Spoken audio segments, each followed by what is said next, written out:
పశ్చిమాసియాలో ఉద్రిక్తత పరిస్థితులు కొనసాగుతున్నాయి. ఇరాన్పై అమెరికా మరోసారి దాడులు చేసింది.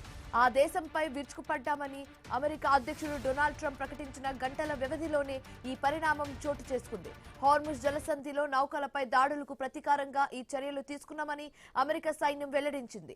హార్ముజ్ లో నౌకాయాన స్వేచ్ఛకు ముప్పు కలిగించే ఇరాన్ సామర్థ్యాన్ని మరింతగా బలహీనపరిచేందుకు తమ బలగాలు దాడులు చేశాయని యుఎస్ సెంట్రల్ కమాండ్ ప్రకటించింది. మంగళవారం 3 ట్యాంకర్లపై దాడుల తర్వాత ఇరాన్ను అమెరికా లక్ష్యంగా చేసుకుంది. ఇరాన్ వైమానిక రక్షణ వ్యవస్థలు, రాడర్లు, ఐఆర్జీసీ బోట్లు లక్ష్యంగా అటాక్ చేస్తుంది. బుషెహర్ అణు విద్యుత్ ప్లాంట్ పై అమెరికా దాడి చేసింది. ఇరాన్ దళాలు సైతం పర్షియన్ గల్ఫ్ లోని అమెరికా సైనిక స్థావరాలపై కూడా దాడి చేశాయి.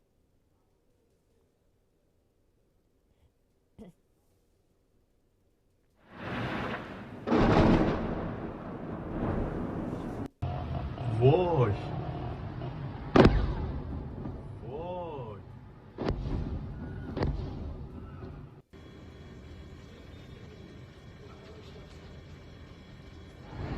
Olha.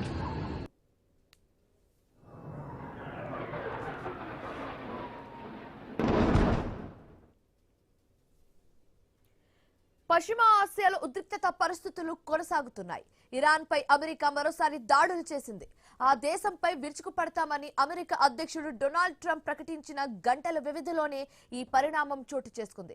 హార్ముజ్ జలసంధిలో నౌకలపై దాడులకు ప్రతీకారంగా ఈ చర్యలు తీసుకున్నామని అమెరికా సైన్యం వెల్లడించింది.